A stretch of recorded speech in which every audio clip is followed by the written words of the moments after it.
Il est pratiquement l'heure de vous tenir informés, mesdames, messieurs. Bienvenue dans cette nouvelle session d'actualité sur Molière Télévision. Avant toute chose, voici pour vous les titres.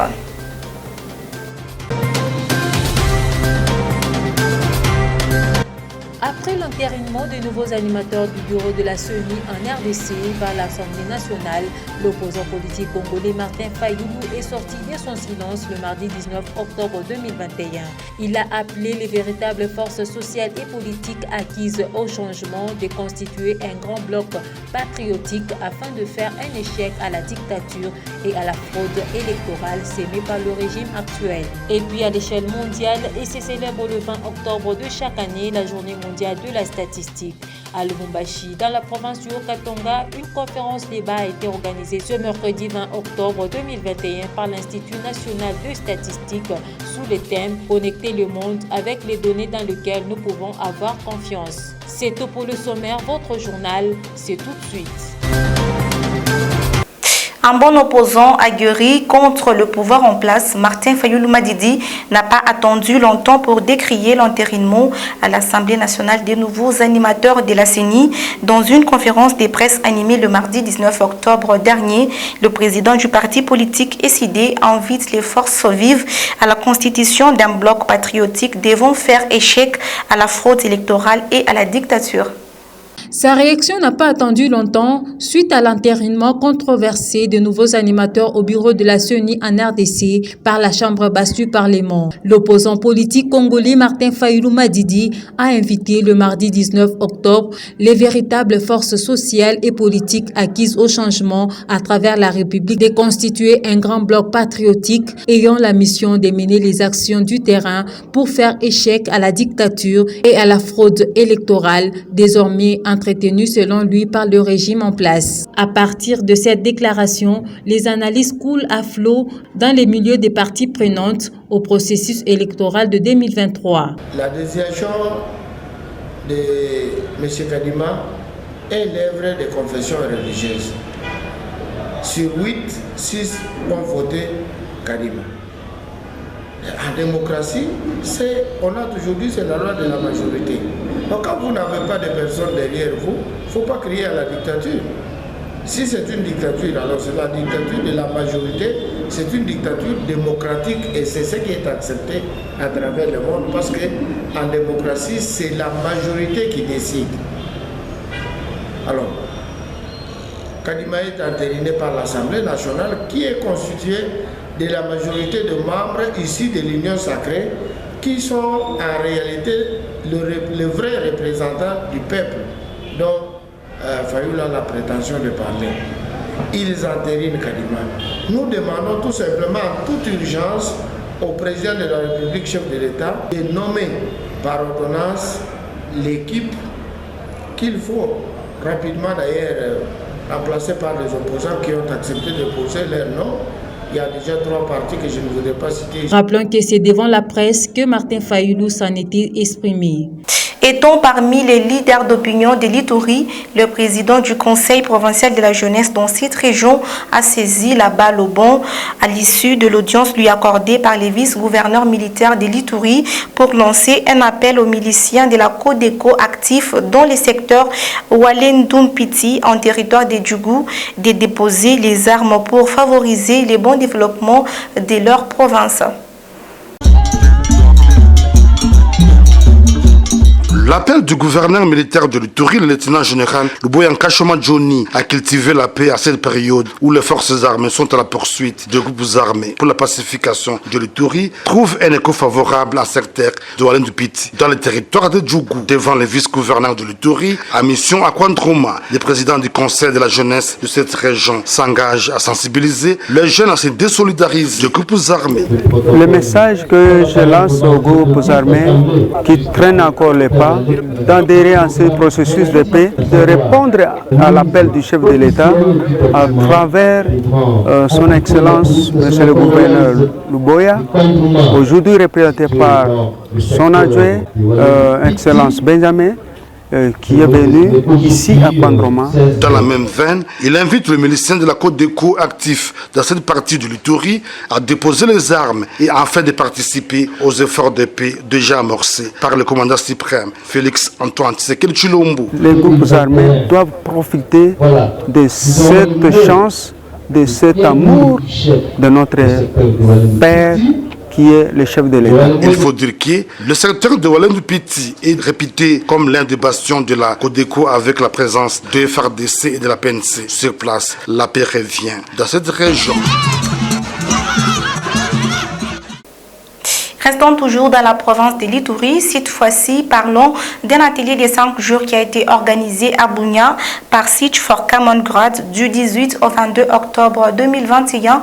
L'objectif est de sensibiliser la paix dans les territoires des Djougou et de sensibiliser les participants constitués de notables ainsi que des députés provinciaux. Suivez les directeurs de cette plateforme au micro de notre permanent dans la région. En fait, Search for Common Ground conduit depuis bientôt 18 mois un projet appelé Ensemble pour Djougou qui s'exécute sur le territoire de Djougou et qui est axé sur la cohabitation pacifique.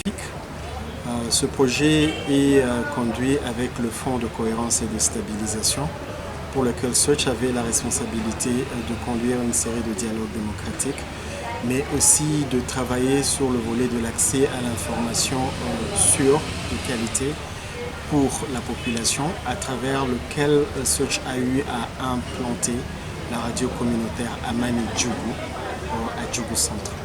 Pourquoi les choix de Djougou? En fait, Djougou fait partie des zones prioritaires pour la stabilisation. Et si nous regardons toutes les atrocités, toutes les guerres qui ont secoué Djougou, les séries de violences depuis 2017, ce territoire avait vraiment l'attention prioritaire pour l'unité de stabilisation.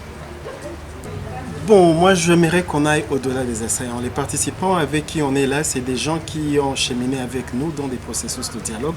Et si nous sommes en atelier de réflexion avec eux pendant cette période de clôture, c'est pour assurer à ce que nous aurons réalisé comme acquis au courant de ce projet, les résultats positifs que nous aurons réalisés soient capitalisés et exploités par d'autres intervenants dans cette zone qui auront aussi le mandat de contribuer à la cohésion sociale et à la stabilisation. Pour nous, c'est une manière d'assurer que nous récapitulons toutes les initiatives que nous avons eues ensemble avec eux et que nous arrivions à un point où on peut dire ça, nous avons réussi, ici nous n'avons pas pu réussir et nous recommandons à ceux qui viennent après nous de poursuivre sur ce qu'on n'a pas pu achever. Donc c'est dans ce besoin-là d'assurer une certaine continuité dans les efforts de stabilisation, mais aussi une meilleure coordination avec toutes les personnes, toutes les ONG qui interviennent sur le territoire de Djougou, que nous avons mis ensemble ces bénéficiaires et ces acteurs de Djougou pour qu'ils puissent capables de dire demain à tous les acteurs qui viennent à Djougou que ok, nous avons fait ce bout de chemin, si vous voulez nous aider, vous pouvez continuer à partir d'ici et nous amener à la destination suivante. C'est ça le but. Avec la radicalisation du phénomène grève des enseignants du secteur public œuvrant dans les écoles gérées par l'Église catholique, les élèves de certains établissements de la RDC s'adonnent déjà à des marches de protestation contre la gratuité de l'enseignement qu'ils considèrent d'être à la base de cette situation. C'est le cas des apprenants qui sont partis jusqu'au gouvernorat des provinces le mardi 19 octobre dernier.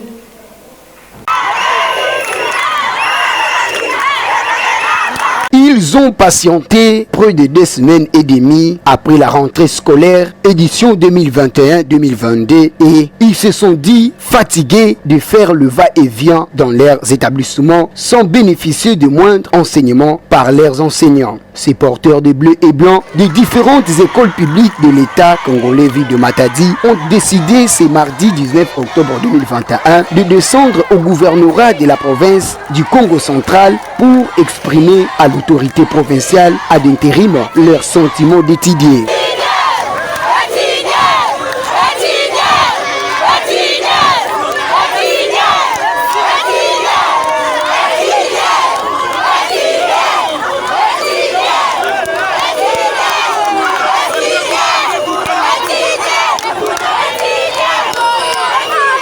déterminés, ces apprenants des établissements publics de Matadi de tous les niveaux, primaires, secondaires et humanités, ont parvenu à franchir l'intérieur de l'hôtel du gouvernorat et captiver l'attention du gouverneur AI Justin Luemba Makosso en remettant à l'autorité provinciale AI leur mémorandum. Tout compte fait, au sortir de leur causerie avec le numéro 1 ad intérim du Congo central, l'un des apprenants explique la teneur de leur pourparlers. On s'est vu avec le gouverneur de province. Il a dit quoi? Il nous a promis qu'il va causer ensemble avec le gouvernement central parce que il a vu beaucoup des élèves qui sont venus ici pour déclarer. Il y a beaucoup d'élèves qui n'étudient pas. Il y a beaucoup d'écoles là où il y a beaucoup d'élèves qui ne partent pas à l'école. On part à l'école, mais on n'étudie pas. Il n'y a rien. Il y a des professeurs qui viennent, qui nous disent que rentrer à la maison n'est venu plus, vous n'avez plus étudié parce que on n'a pas encore régularisé notre programme. Le monde commémore chaque 20 octobre de l'année la journée mondiale de la statistique. Cette dernière a pour objectif cette année connecter le monde avec les données dans lesquelles nous pouvons avoir confiance. C'est dans la salle Aroupé qu'a eu lieu cette manifestation de la journée mondiale de la statistique. On fait le point avec Jean-Christophe Abedi et Kambon Gweja. La journée mondiale de la statistique est une occasion visant à promouvoir la statistique et montrer l'importance de ce domaine au sein de communautés. Cette journée est commémorée le 20 octobre de chaque année. À l'occasion de cette journée commémorative, l'Institut national de statistique dans la province du Haut-Katanga a organisé une conférence débat dans la salle Aroupé, gravité autour du thème de l'année 2021, connecter le monde avec les données dans lesquelles nous pouvons avoir confiance. L'organisateur de ces assises revient sur l'importance de cette journée. Le thème a pour objectif d'appeler d'abord tous les statisticiens du monde entier et les producteurs des statistiques à produire les données fiables. Parce que les données dans lesquelles on peut avoir confiance, ce sont des données fiables qui sont collectées selon les normes.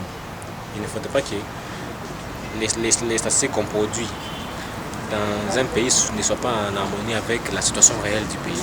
L'importance de cette journée, c'est d'appeler d'abord d'appeler les gens à s'approprier des statistiques et la culture statistique au niveau d'abord du gouvernement provincial en particulier, du gouvernement national de manière globale, parce que c'est très important pour un pays de disposer des statistiques fiables pour une bonne prise de décision.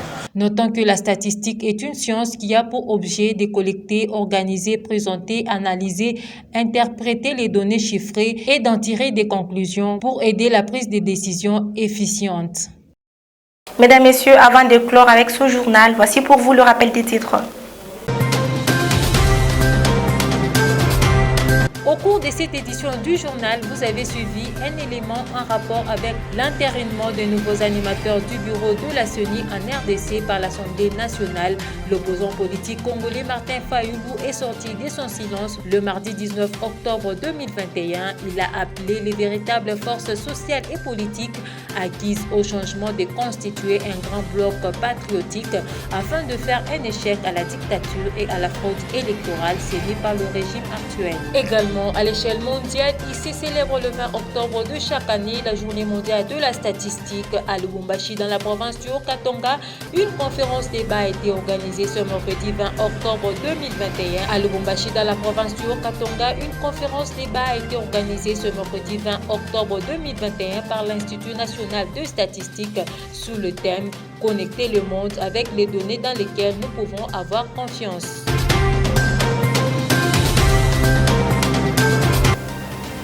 Et voilà, ça sera la fin de cette édition du journal. Mesdames, Messieurs, merci à vous tous de l'avoir suivi de partout. Je vous retrouve très prochainement pour une nouvelle session d'actualité sur Molière Télévision. Et surtout, prenez soin de vous car chaque jour est une vie.